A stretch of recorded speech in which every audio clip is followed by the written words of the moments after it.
Now, what is happening is that there is an incremental effort, beginning with the regime change in Ukraine in 2014, to bring Ukraine into NATO.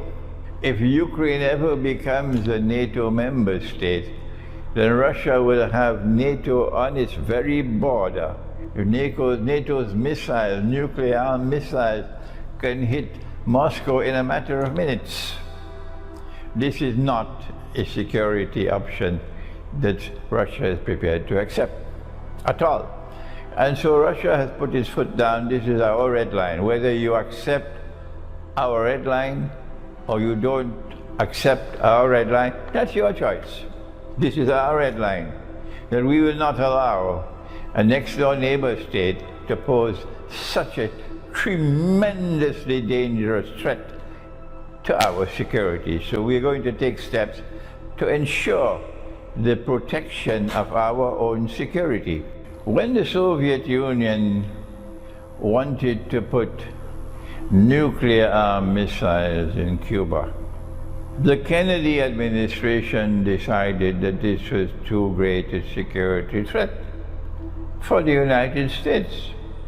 And so they put a quarantine around Cuba, that they would not allow any Soviet ships to enter Cuba without being searched, so that no nuclear missiles can be shipped to Cuba.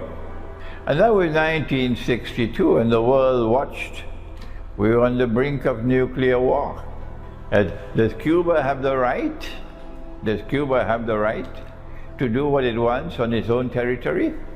At that time, the United States says, no, Cuba does not have the right to pose a significant threat to the United States. And so the United States intervened, and American ships, the Navy, surrounded Cuba.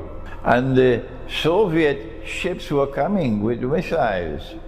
And when they almost reached Cuba, and there was going to be confrontation, the Soviet ships turned around and went back home.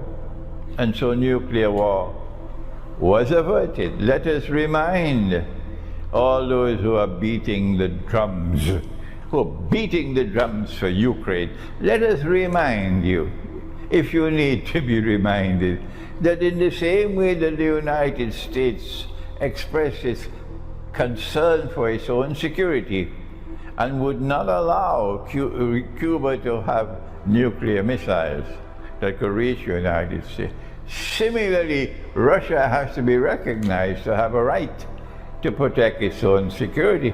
It is a superpower. It's the most powerful military power in the world today. And so that is the moral argument and the political argument for those who say, no, Ukraine has the right to do what Ukraine wants to do. Well, fine. You cross the red line and you see what's going to happen. Russia is not going to back down. This is the first point I want to mention to you. So if these fools with a capital F in NATO decides to continue on this foolish path, they will take mankind to nuclear war, and they're the ones to be blamed for it.